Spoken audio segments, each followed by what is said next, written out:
So what I want to do is to take you back to the beginning of all this in 1999 and try to explain the various ways in which the point of view has developed and so on in different directions. So it's the story of tightening and deepening and broadening a research program. So now I'm not sure that I got the right, yes, there we go. Now, of course, just to remind you of what the plot is, but why there was an interest in the 1990s in inserting a new dimension into social psychology particularly, and other branches of psychology as well, developmental, for instance, that there are three components of a psychological approach to any phenomena you like. First of all, there's what we believe anyone can do, and perhaps it might rise up to what a group can do. And then there's what they actually do.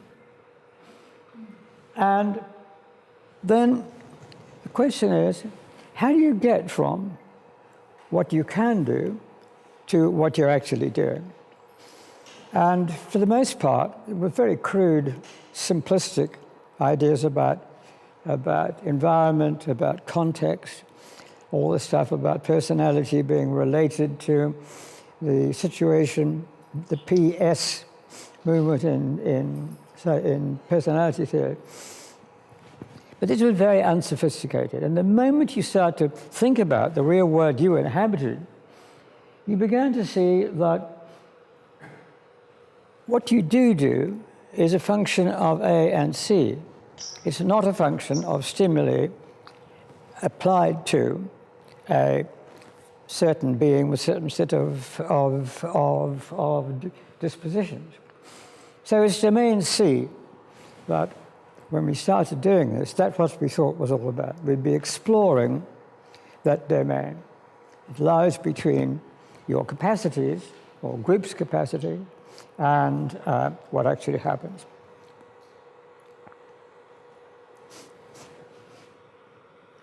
Now, all of this started with what you might almost call a quarrel between a very competent, very active, very aggressive Australian feminist called Bronwyn Davies.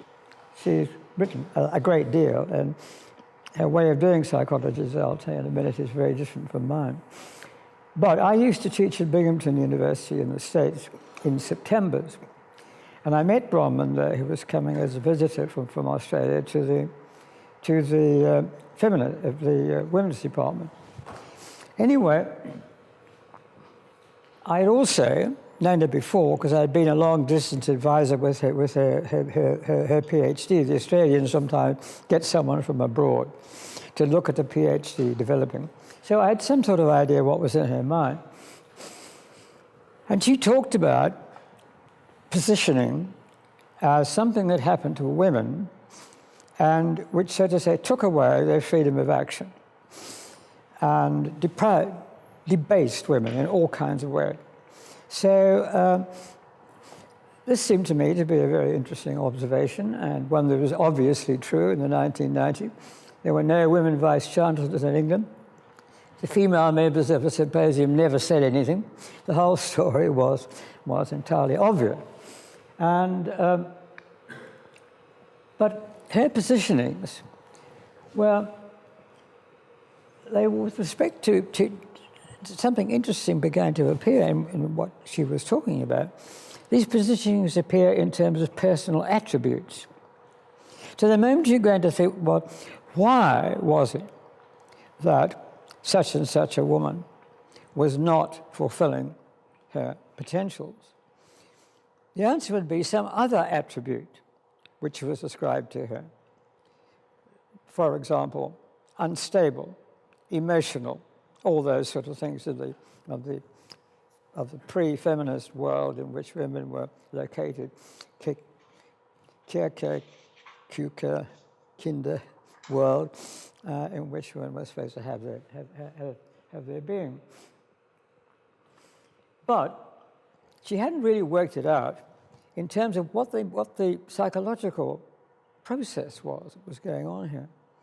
So we had several conversations, and it seemed that what she was getting at was what beliefs women had about what they were permitted to do. It was beliefs about rights and duties, it turned out.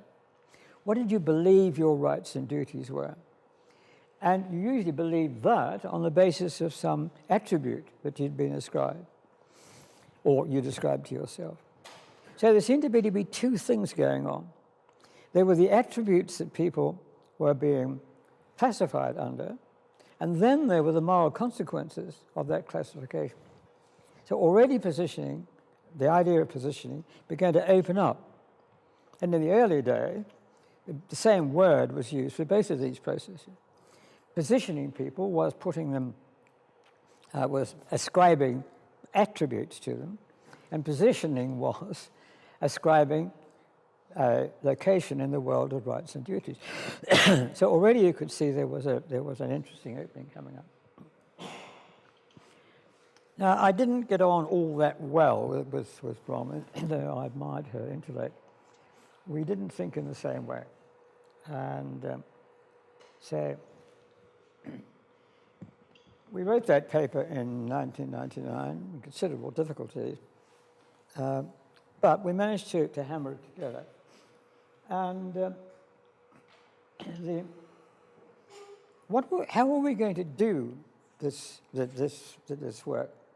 Well, I'm a product of the Oxford system, and that's just Socratic.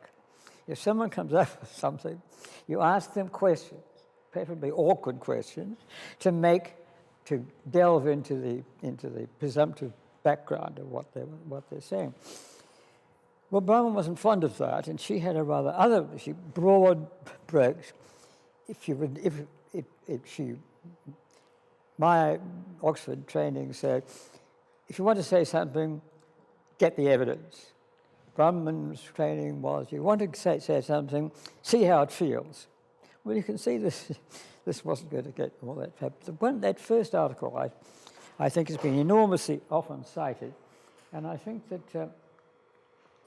it really did open things up very well. Now, to sort of sum up what all this suggested was that rights and duties were what was the missing link in this pattern between possibilities of action and actual performance. An awful lot of the time, people did what they believed their duties were in a society where duties are prominent, and often enough, people did what they were sought to do, what they thought their rights were. And that's a more contemporary moral stance. So the rights and duties story was kind of at the heart of the whole matter. Now, what sort of evidence did one bring forward in preparing to position someone, assign them rights and duties, or resist their resistance to this assignment? It seemed to be there were various things that were involved. First of all, beliefs about the history of this person. And that takes us in another direction, the idea of ideography. The great Jean-Pierre de Waillow, Brussels, Free University of Brussels, he was the person who pushed this idea. The individual person attributes are crucial in deciding what their rights and duties are.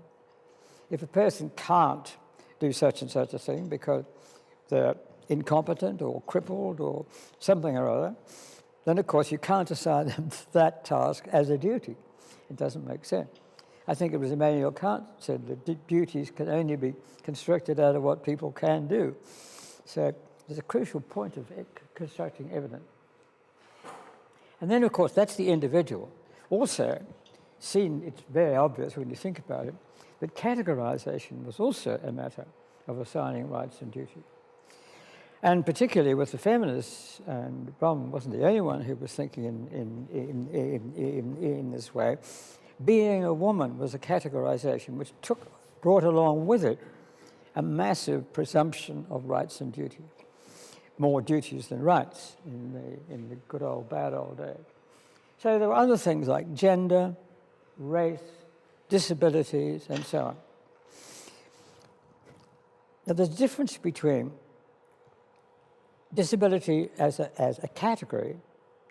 He is wheelchair bound, like that famous physicist. Disabilities as a category, and the disability is an attribute of an individual. This person is disabled in some way.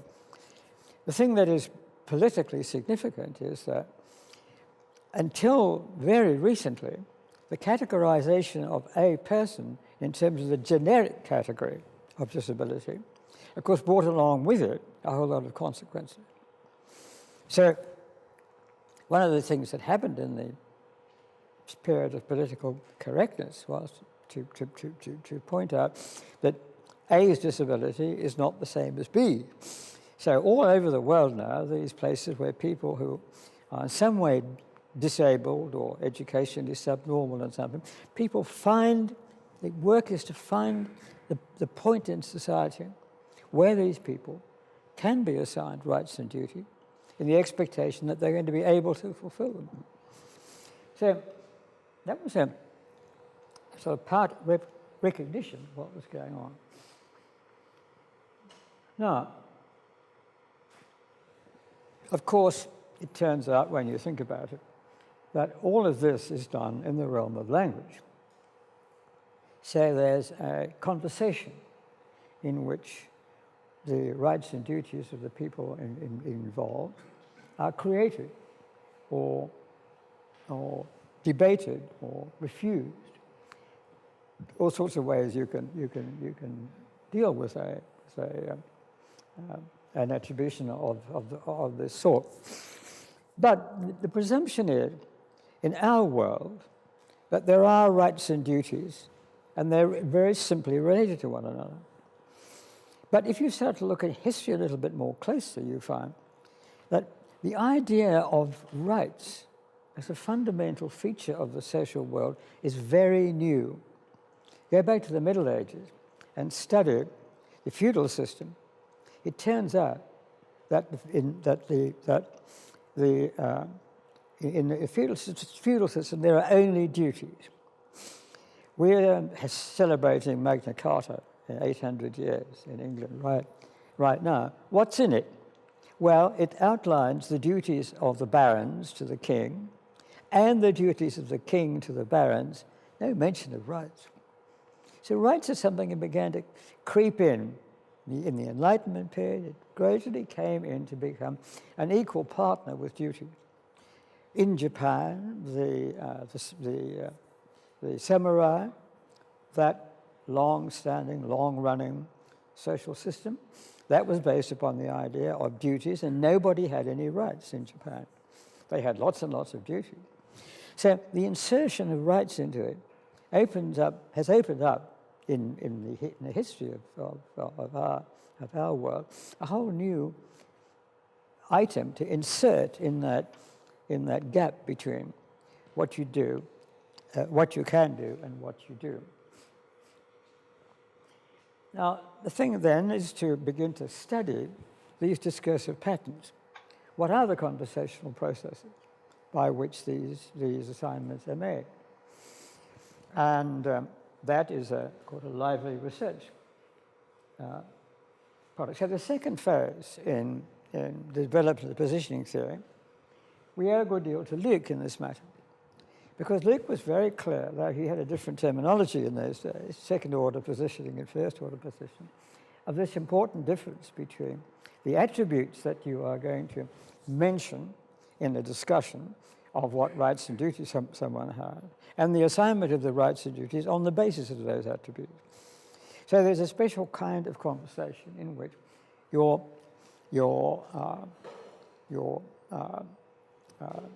defects and your abilities, etc., are the subject, the topic of it. So these conversations are tremendously important. Do you get to somewhere or other? Do you get one sort of right? Well, you're not the sort of person who ought to have that kind of right.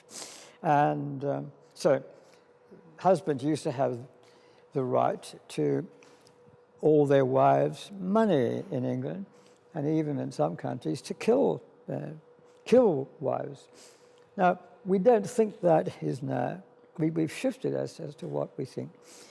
Being a woman in a family, what that attribute, so to say, engenders as a right on behalf of the husband.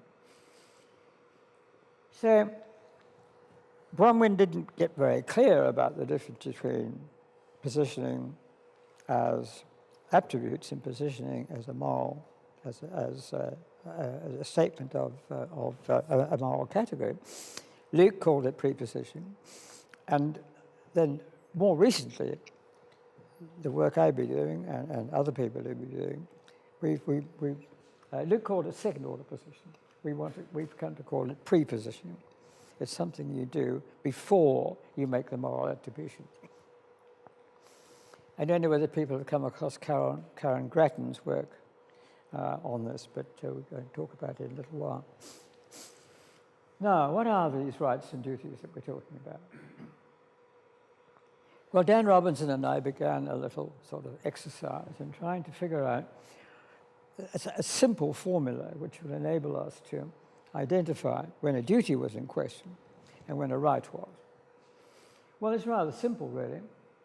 So, if you've got a duty, it's always to somebody or to some group or to something, perhaps, but certainly to somebody.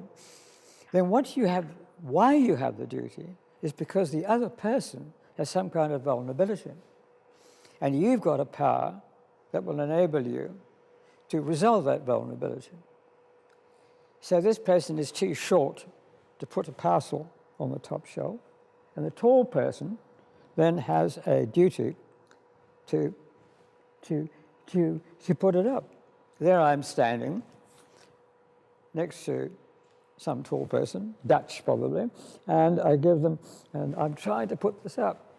Well, they don't stand there laughing at my helpless effort. They pick the parcel up and put it up for me. They've just taken up a duty on the basis of my vulnerability. On the other hand, the rights people have are the vulnerabilities they've got with respect to the power of somebody else. So if I'm claiming my rights, it's because I'm saying I have a certain kind of vulnerability, and you're the person. If I've got rights to free medical service, as you do in Europe, then those rights, of course, are because I'm likely to fall ill, and you've got the power, as your duty, as in the medical world, to fulfill it. A very simple structure. And recently, Bob Schmidler has just finished his PhD, it's going to come out as a book shortly, on supererogatory duties, where we want to understand how do duties get to be written down and become official, and how does it all start? Well, mostly a supererogatory duty is one that there's no external force or formula or diktat which says you have a duty to do this, but you just give yourself the duty. Recycling started as a supererogatory duty by certain people who were thought quite eccentric, separating the paper from the glass, all that kind of stuff. Now it's getting more and more and more elaborate, and it's become fixed out as a legal duty, as they say in America, black letter law. So supererogatory duties are very important because they're one of the growing points at which positioning is going on.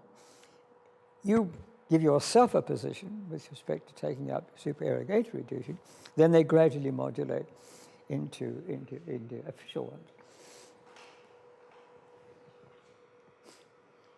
Now, one way we tried to put this together, and this was going right back to the very beginning of all this, that what was involved in these conversations in which duties and rights were settled in a group of people?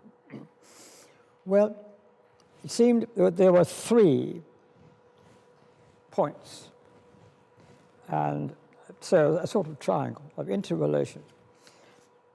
So first of all, there were positions that the rights and duties, And they were related to storylines. So actual duties and rights are what they are because a certain story is unfolding. So if it's Little Red Riding Hood, it has to do with the duty to kill the wolf, which the huntsman has, and the wolf right to eat the grandmother. And so it's a story that everybody, or most everybody, knows. And even if they're not being brought up on Grimm's fairy tales, if you go to Japan, they've got fairy tales. And the fairy tales, the folk tales, have these structures. And these structures lie behind a great deal of what we think when we come to actually look at conversations in which these rights and duties are assigned or refused. So looking for storylines ties positioning theory into narratology. I've lately become very much interested in Greimas, the great Lithuanian linguist. And so he has some marvelous analytical structures to look at a story and try to work out the structure of the storyline. Now, when you look at how all this works out in real life, it links you to another standard piece of philosophy, namely speech act theory. So what a utterance means, what speech act, what's illocutionary force, as we say, what it has, will depend upon the position that the people who are engaged in this activity have and the storyline. So something that is say, shut the window. Well, storyline is we're in the schoolroom, the classroom, and the window's open, it's blowing, the kids' papers all over the place, and the teacher says to the class monitor, shut the window. No problem. The kid goes and shuts the window, so the rights and duties and so on are all formally assigned. But of course, it might become an issue. So we did some studies comparing American and Spanish kids about when the Americans said it's not fair, and the Spanish said no, it's justo. And we found a very, very different way in which this question of what the speech act means, what the illocutionary force is, depends upon the positioning and the storyline. In America, in a family battle between brothers and sisters, the issue is equity. Who helps in the house? Everybody has to take a fair share. In Spain, it's got nothing to do with equity. It's all to do with honor and prestige. So the boys don't like to be told to do girly jobs. And this is in 2015 still. So what a Spanish youngster of 14, how he interprets the speech act that his mum said, lava los platos, wash the dishes, then how he understands that, of course, is it demeaning or what is it? Is it making fair shares with his sister? So all of that, works with this threefold structure. So positioning triangle becomes an essential idea.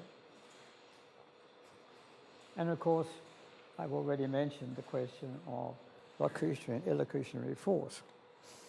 Now, one feature of this that is, again, of important significance if you're doing research is how many conversations are going on with a given set of words. And so we demonstrated in that paper that a set of words, why did you bring me so far when I'm so sick? Why did you drag me so far when I'm so sick? She. He says, I didn't drag you, you choose to come. You chose to come. Now that's one conversation. If you look at the illocutionary force from her point of view, it's one set of speech acts. If you look at the illocutionary force from his point of view, it's another set of speech acts. And other people have taken that pair of statements and spun them out into quite a number of other possible conversations. So the words are never a final story about what is going on. You have to ask, what's the illocutionary force? And to ask that question, you have to know what's the plot. And so in that story, he is playing nursemaid, and she's supposed to play victim, but she doesn't want to do that. She displays radical feminist, let's say, in rejecting his offers of help. So there's two conversations there, at least, all depending on what the illocutionary, what the speech acted. So positioning theory then, this was all from quite early days, became more and more and more a matter of realizing how many conversations were going on at any given time. And this then got involved with things like attempts to resolve conflict resolutions. There they are, the Serbs and the Bosnians, at the conference table over the bridge at Mostar. And what's going on? Well, words are being produced, and yet it soon becomes clear that they're not getting anywhere. Well, why are they not getting anywhere? Well, one of the reasons they're not getting anywhere, among many others, of course, is the fact that there's two conversations going on. One, the conversation as the illocutionary force of which is a Serbian interpretation. The other, the illocutionary force, is a Bosnian interpretation. And those interpretations are not there on the table. What is there on the table are the words of Serbo-Croat, if that's the language they're discussing it in. That's what's on the table. What's floating around in the Imperium is the speech acts, what the illocutionary force is. So if you're trying to do conflict resolution, the first thing you have to do, this is why Ali Moghadam is so interested in all this, because he runs a conflict resolution department. What you have to do is to bring the speech acts to the surface. The first thing you have to do. And then you have to start things like, well, what did you mean by? And you get a catalogue of speech acts. And, you know, Austin's very complex analytical scheme, you can apply that to figuring out what the whole structure of this speech acting is. So, bringing that in as the third apex of the triangle, then enables us to home in on specific research projects, just looking for what illocutionary force, and of course being prepared to admit that more than one conversation is taking place.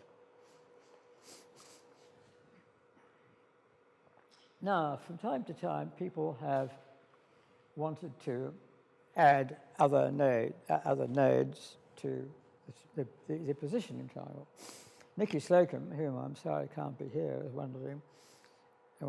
did one of the really brilliant pieces of research in positioning theory, studying the positioning between Georgetown University and the town of Georgetown, how this quarrel went on in an irresolvable way. And she was one of the person who looked up and dug out the speech acts on each side. But she had another point she wanted to say. We need something else in this. If you're going to elaborate this a stage further, then you have to have another node, and that is the person. What's the person in all of this? So if you think of the rights and duties, and you think of the speech acts, and you think of the storyline, then there's a fourth component. Who's there? And what sort of people are they? And what languages do they speak? What are their official positions? Are they young or old? Are they crippled or hale or whole or whatever it is? So that is another node you might want to add if you're doing a piece of research. And of course, the context is presumed in all this. When you're using a positioning triangle to do some research, you take the context for granted. But that's a bad idea in psychology. So one of the first jobs you have to do is to bring the context to the surface. In Karen Grattan's wonderful study of the business in the US about turning off the life support of someone, the backgrounds of the families became important. One family was Protestant, one family was Jewish. Their attitude to what you do with respect to disabled people was quite different. So the long running, it was about 10, 15 years this battle went on. Even Jeb Bush got involved in it. What right did Michael Chauveau, the husband of Terry Chauveau, who had been fatally brain injured in a mistake in a hospital, what right did he have to turn that off? And what right did the parents of this Terry Chauveau have to take her under their care and keep her alive? So until you knew the background of all this, the American middle class, they come from different cultural backgrounds in the States, and so there was an irresolvable conflict. In the end, the courts found in favor of Michael Chauveau. They didn't solve the positioning problem, they just positioned him by force. You have the right to flip the switch, which he did. And Terry Chauveau biologically died. So context is always presumed. How far you need to bring it forward will depend upon your intuition about what's going on. Oh, that's the fourth node we talked about.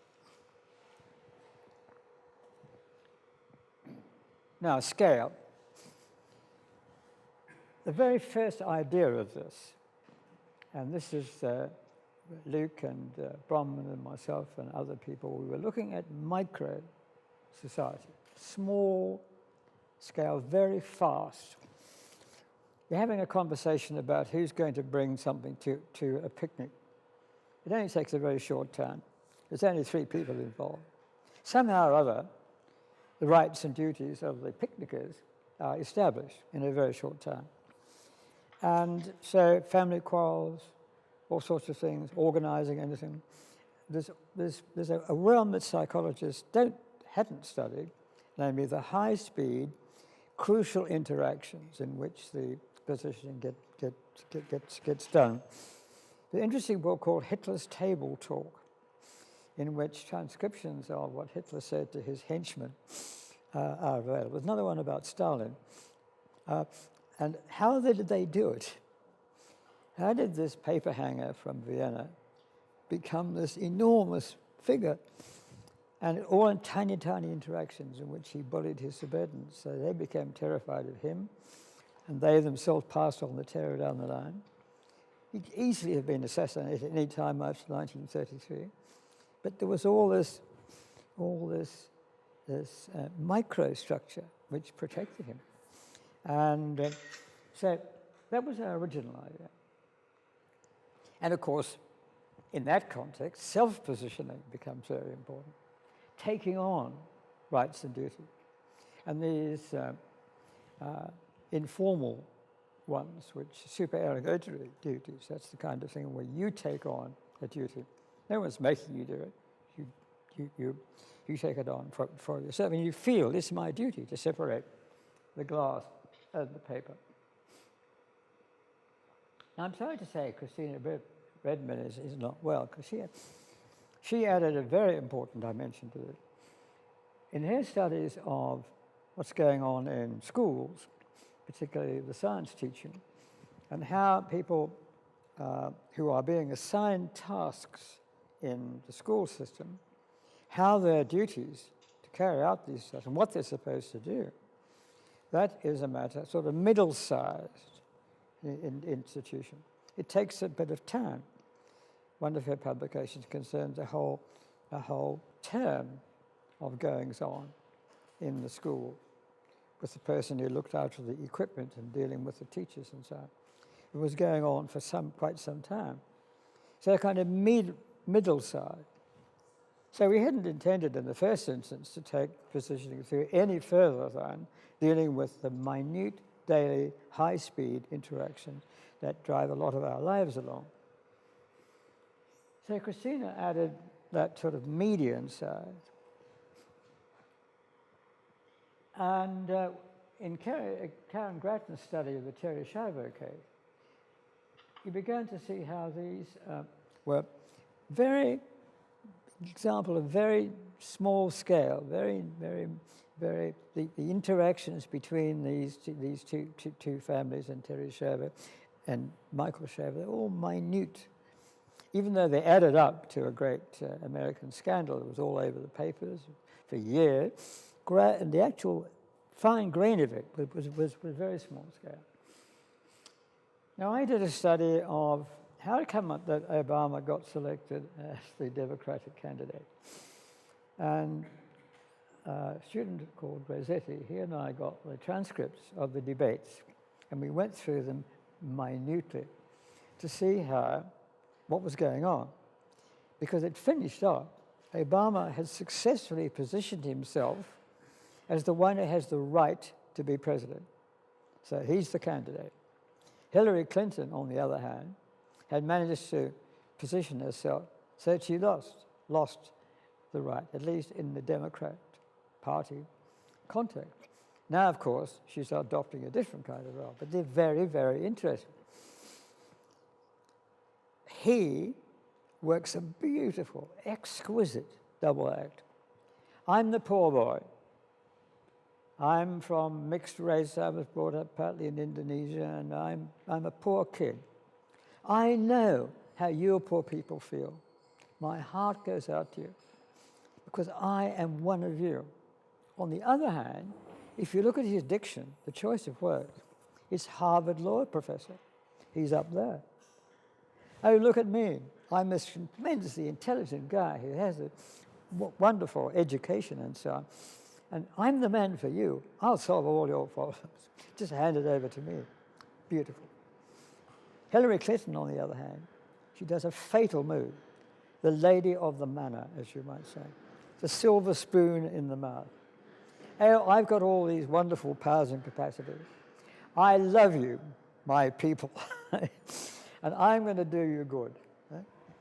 What was fatal, because the Democratic electorate, they don't like Lady Bountiful. They like someone who's one of them. And there she was, this almost aristocratic wife of the previous president, big name, famous person, and so absolutely quite clear as the polls were going as these four sessions of the debate went on. So that's... Now, what about where we've got to? Well, Luke put some conclusions up, and I want to add to those. Now, how we all started was giving kind of structure and texture to Bronwyn's original intuition. And those of other feminists too, but she was the most forceful and the most well-articulated way of talking about the fate of women in certain societies. How did that come about? And so she had this sort of mishmash of two different meanings of positioning. One, the attributes that people were assigned, and the other, the rights and duties that arose from the assignment of those attributes. Rather, ascription of those attributes, assignment of rights and duty. So that was the first point. So it opened out, and particularly this distinguishing between the prepositioning, or as Luke would have it, second-order position, which says, what are your characteristics? Where do you come from in the world? And those characteristics, then, they can be disputed, argued about. Who's that? It sounds like a cell phone, but I haven't got one with me. Ah, what is this? It's Melanie. It's yours. Okay. Guilty. Okay. So see how she. Here's a bit of positioning here. I said, whose phone is it? Asking who has the duty to remove it. She positioned herself as someone having a duty to remove that phone. And here we are, we all got in, happily. She's done it.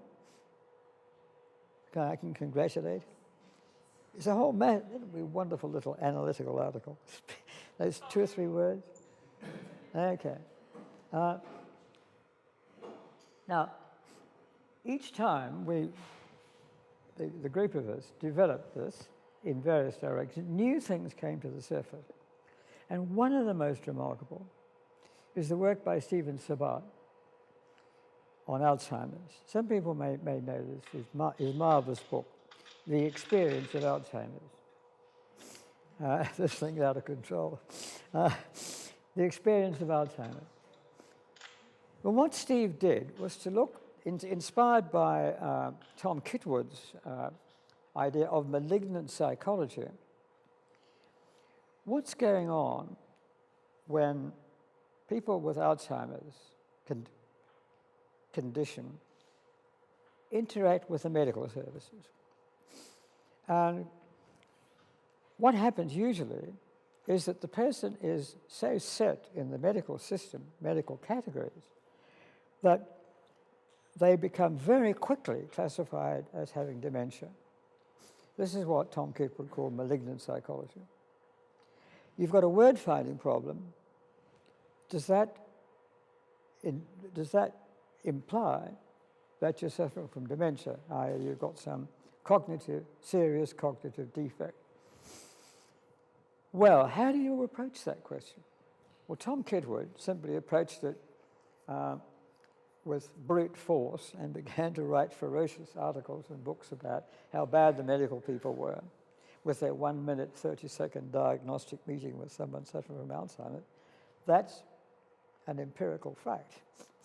That was the length of time that one particular clinic in Washington devoted to each Alzheimer's patient diagnosis. They put a button on the table. They said, "Tell me about the button." And the Alzheimer person went, "What can you say about a button?" And of course, they can't say anything much about a button. Who could? So the cognitive capacities are seriously defective, stamped dementia. Anyway, what Steve did was to do exactly the positioning theory visit. He wanted to see how positioning of people as demented, which took away a great many of their rights and didn't acknowledge any of their duties, how did that emerge in the conversation of people who suffered from Alzheimer's? And he studied many, many, many conversations. And it's a marvelous book. It's called The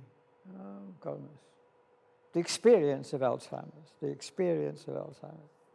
S-A-B-A-T, Steve Sabat. And he's gone further and further with it. So opening up an entirely new realm, sort of on the edge of medicine.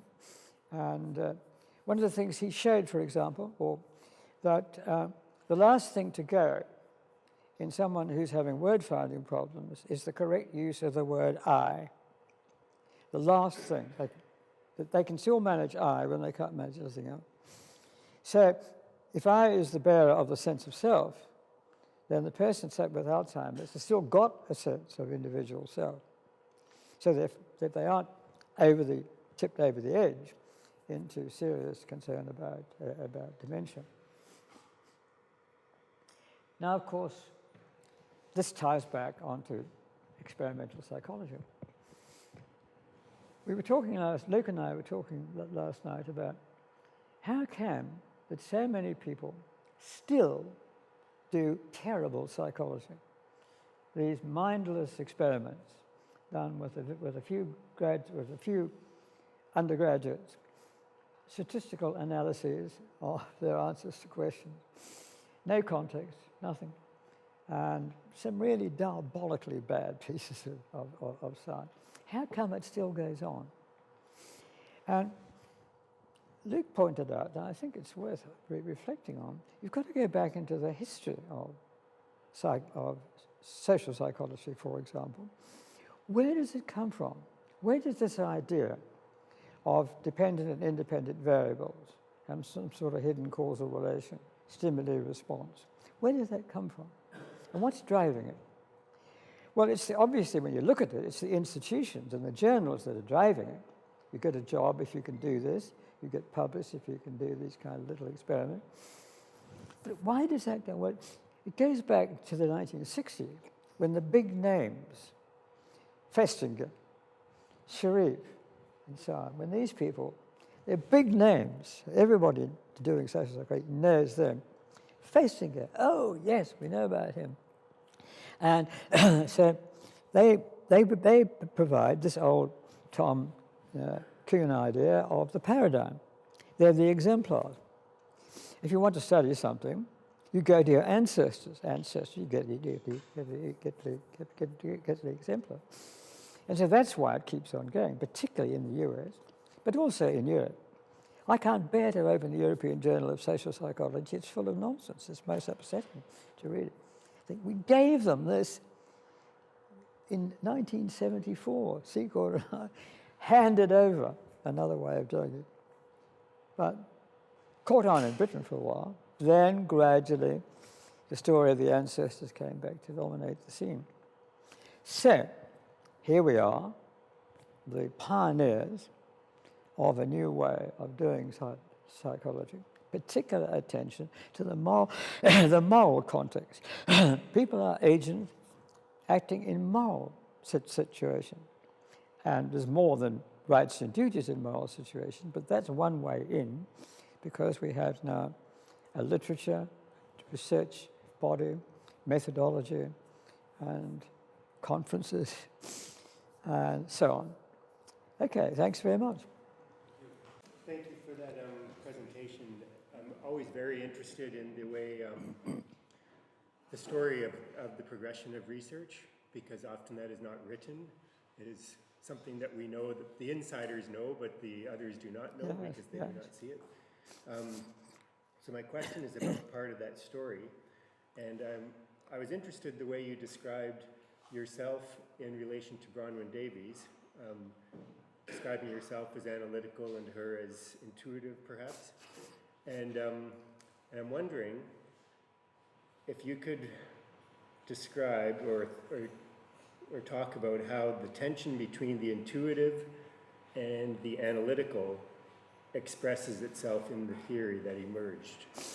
Well, I think it pops up everywhere, really, because what the intuitive does is makes a leap forward without worrying too much about where it's going to land and where it came from. And so each of these developments that we've been talking about, they have an intuitive element in them. You look at the situation you're trying to understand, and you say to yourself, oh yes, so I added that. And you don't add that on the basis of gaining more evidence. You added that on the basis of the feel of the whole thing. So I think some of these, Nicky Slocum's, for example, Luke's with respect to making the clear distinction between positioning and pre-positioning. All those things came about by feeling that, with just the feeling that the thing wasn't working right, not going deep enough. And then, if you're lucky, you can have an intuition about what you might add. Then you hand it over to people like me, who are persistent, nitty-gritty diggers, and so we say, oh, well, if you're going to say that, you've got to say this as well. And so you go on sharpening the tool. But I think in any scientific enterprise at all, that move. Another basic thing is wrong with the whole positivist position is there's no room for this. You've got empirical data, and you're supposed to generalize those, fit them into an overall theory, logically, and that's the end of it. That's not how Newton or Faraday or Darwin worked, not at all. So that intuition,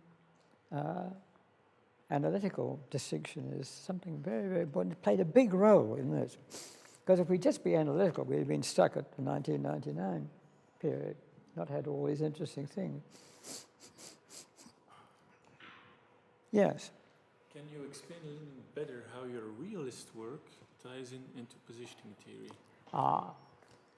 Well, the realist says that we can know things about features of the world that, first of all, show up only in theory. And then the question is, what are these features? So a realist theory of astronomy says there aren't just holes in the in the canopy of the heavens, they're heavenly bodies. And so we can know about them. And we take, as astronomy is a realist theory now. In the old days, it wasn't a realist theory, really. It was simply phenomenal. The Sumerians made a record of where the sun popped up each day, and they worked out a solar calendar. But in this story I've been telling, what is it that we can form an idea about before we have found any way of empirically studying it? And the answer is the conversation. We get little conversation, and that's all part of the great conversation, which is like the physical world is to the person doing astronomy or quantum mechanics or something. That's out there, and we are studying it if you're doing physics. In the same way, the realist line is there is a world, there is a part of the world, the Umwelt, the human world, which is beyond empirical observation at this point, but we can work out what it must be like in order for the world to be the way it is. So we can work out what the great conversation must be like in order for the little conversations we have to make sense the way they do. And of course, one of the routes into this is narratology. So you say the great conversation is structured in this way, and then you try to find exemplars of these conversational structures. So that's the realist part, is what is outside the empirical basis and doesn't appear. It's Kant's transcendental, or Roy Bhaskar will say, the same sort of idea. Some of you may have come across critical realism, and Roy's idea of the transcendental reality, which is a necessary condition of the possibility of experience. It comes from Kant, but we don't know what it is yet, and so we can build a picture of it. We don't just say, oh, that's just a happy façon de parler. It's an important thing to do, important way to, how will we get a grip on that? Well, some people have tried to get, Ali Moghadam, for example, tried to do this. What's the great conversation amongst what's the great Christian Islamic conversation? And it's different dialects here and there in different places. And so try to get at, you think there must be such a thing. People are talking out there. All around, these millions and millions of people are talking. What is it they're saying? And you can't work that out without making hypothetical deductive idea of seeing, or trying to get hypotheses about what the world might be like outside the realm of where you've got to. So scientific realism is always a matter of proposing theoretical reality, then thinking what ways that might show itself that would be different if that reality were different, and then begin to look for these and see how far you can get. So it's really very much the same point of view as I've always held in relation to the physical science.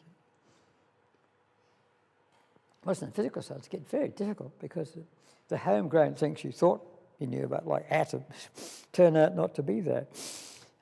It's very hard to find out. Well, there is there because you have to think about going through different stages. At a certain stage, there are atoms. Go a bit further, well, not really. And so then you say, well, what is there? And then you say, well, these are electron density distributions, and electron density, what's that? And so gradually you get this more and more sophisticated idea, more and more difficult to get a grasp on. I think people like Gramas, and so we did in our study of the environmental movement, looking at what's the large environmental conversation that's going on, which these little ones, me justifying to my neighbor why I'm putting this stuff in this bin and that stuff in the other bin, And then out there, there's the great environmental conversation, which we can just have on little bits. So that's the idea about fitting generic realism, which this would be a part. It's not just like the ethnomethodologists studying the flux of exchange of sentences and looking for adjacency pairs and that sort of thing. It's asking something. Howard Garfinkel used to say, well, yes, there should be this, and he called it the glorious aspect, ironically, because we were never going to get anywhere with that.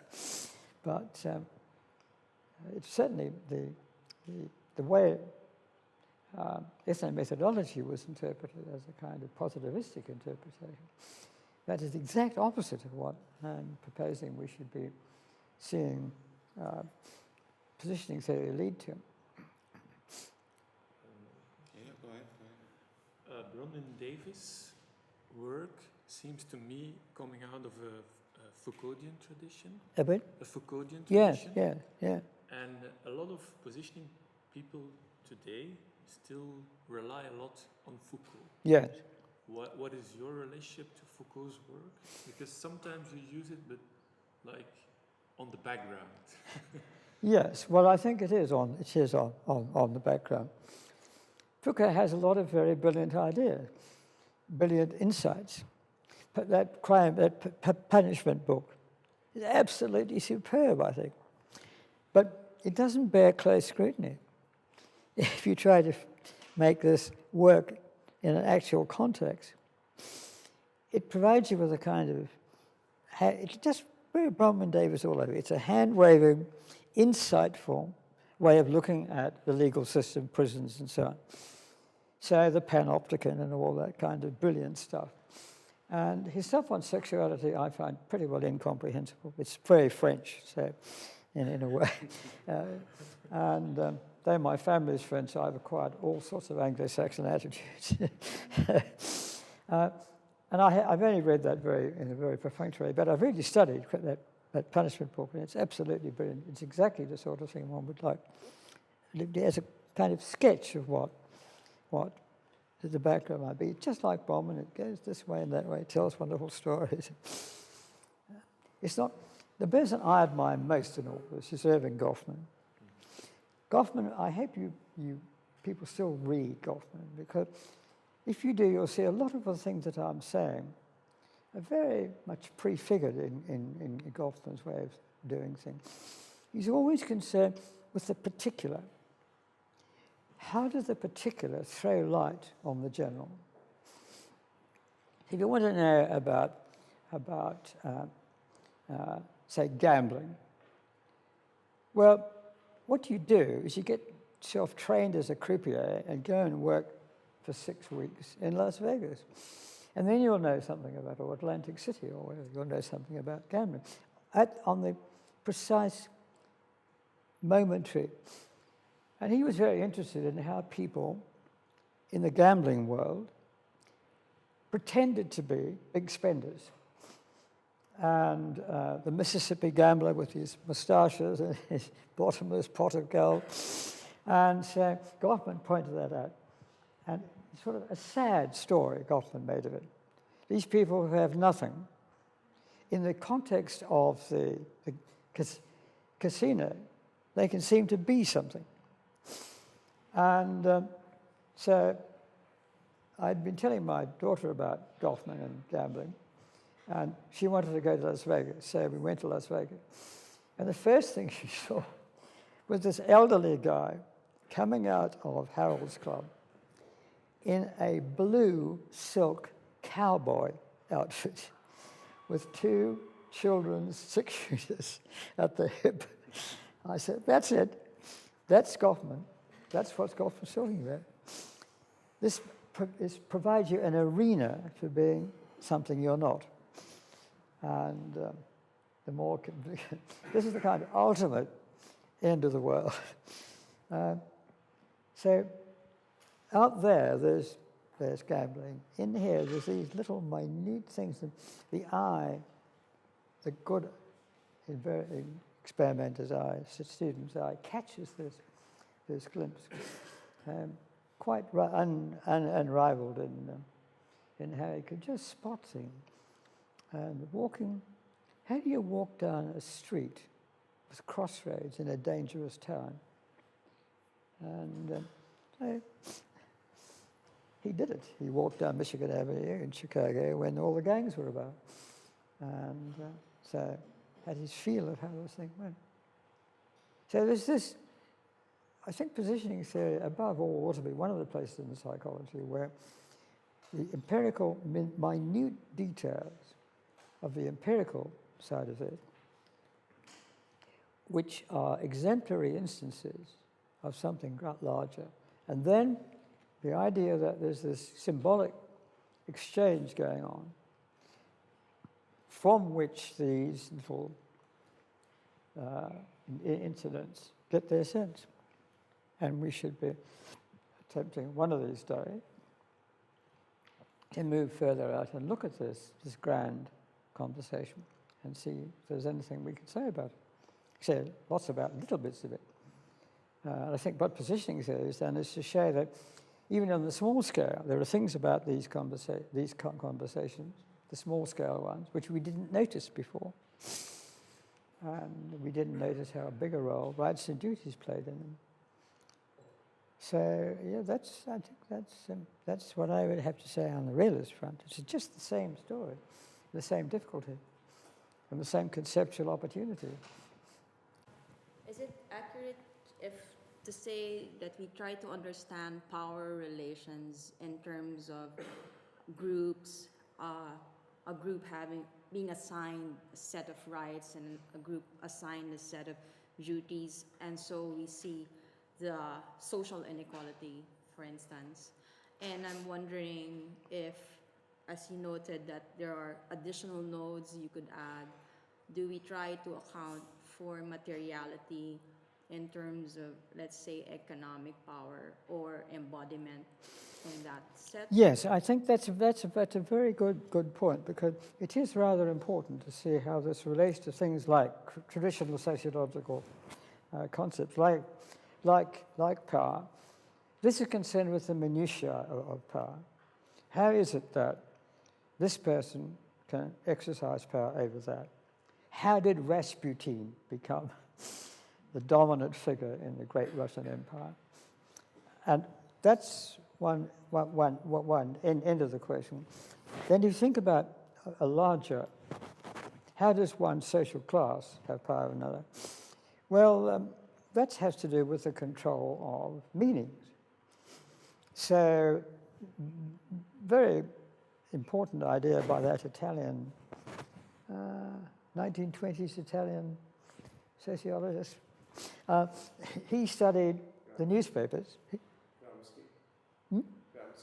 Sorry? Gramsci. Who? Gramsci. No. Anyway, looking at and Serge Moscovici's study of how the French became Freudian. And so but it all comes down to doing the research on a very small scale with exemplary instances. And then you see how this macro phenomenon, group, has power over this one group. And you have to look at the edges of this. How are servants treated in the household? And when we lived in Pakistan, the lady who was the owner of the house, she used to beat the cook up on Sunday mornings. She'd bring him in for his accounts, and if he didn't like it, she would slap him around, tears pouring down his face. Well, that was one way of treating servants, and one way of exercising power. And that incident gives you a kind of picture of what's going on. So I think some of these large concepts, they're too easily manipulated. We have to get down to say, how is power constituted? How did Rasputin do this? And then what might one do in such circumstances? How do people who, thanks to their studies of positioning theory at university, realize they've been disempowered? How do they what do they do to get on? They look at how it's all done, what the mechanism is. and then they can see how power is constituted. So again, I have quarrels with economists, I think. They are largely happy to have these grand schemes. And then when you really want to know what the banking crisis was all about, you've got to go and ask, what did they do at this, what did these people sitting around this table do to decide to do a lot more dodgy loans? And of course, then it ramifies all out from one particular point. So economics, I think, is also subject to, you could do a positioning theory kind of economics, would be very interesting. How do certain people position or get positioned as the one having the power? And does the person who seems to have the power actually have it? Years ago, some students of mine did a study of a school to see who had the actual power to decide how things went. And you say, oh, the head teacher, of course. Oh, no. The janitor had the power. He decided when the school opened and closed. He decided when the heating was going to be turned on or off. And the headmaster was simply a subject of this man. He had the control. So it doesn't always, once again, it's looking at the details for insight into the larger picture.